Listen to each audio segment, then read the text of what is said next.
Hello everyone, আসসালামু আলাইকুম। Welcome back to my new video. আজকে আমি তোমাদের সাথে শেয়ার করবো খুবই একটি মজাদার রেসিপিটি হচ্ছে সরষে ইলিশ। তোমরা কিভাবে ঘরোয়া উপায়ে খুব সহজে সরষে ইলিশ রান্না করতে পারো সেটাই আজকে তোমাদের সাথে শেয়ার করব।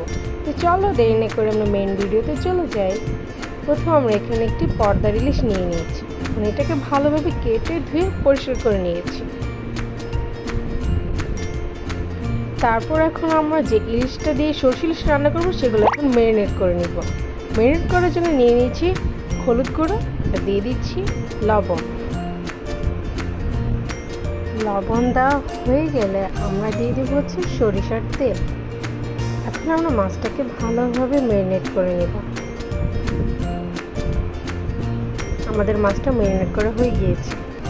এখন আমরা সরিষাটা রেডি করে নেব। এখানে 2 রকমের সরিষা নিয়েছি আমরা, আর নিয়ে নিচ্ছি কাঁচামরিচ। এখন এগুলোকে ভালোভাবে পাটায় ব্লেন্ড করে নেব। তোমরা চাইলে ব্লেন্ডারও ব্লেন্ড করতে পারো, কিন্তু পাটায় ব্লেন্ড করলে তরকারিটার স্বাদই অন্যরকম হবে।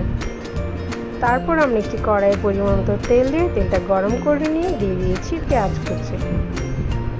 পেঁয়াজটাকে লাল লাল করে ভেজে নিয়ে এখন একে করে মশলা দিয়ে দিয়েছি হলুদের গুঁড়ো সামান্য, মরিচের গুঁড়ো সামান্য, ধনিয়া গুঁড়ো সামান্য, লবণ পরিমাণ মতো। মশলাটাকে ভালোভাবে কষিয়ে নিতে হবে। কষানো হয়ে গেলে দিয়ে দিব আগে থেকে বেটে রাখা সরিষাগুলো। সরিষাটাকে ভালোভাবে কষিয়ে নিতে হবে। দিয়ে দিয়েছি 4-5টা কাঁচামরিচ। এখন মশলাটাকে ভালোভাবে কষিয়ে নিতে হবে। কষানো হয়ে গেলে আমরা দিয়ে দিব পরিমাণ মতো পানি।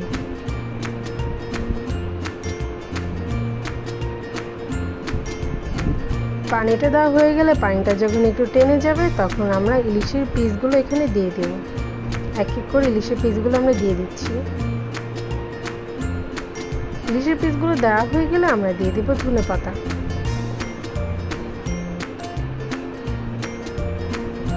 আমাদের তরকারি প্রায় হয়ে গিয়েছে।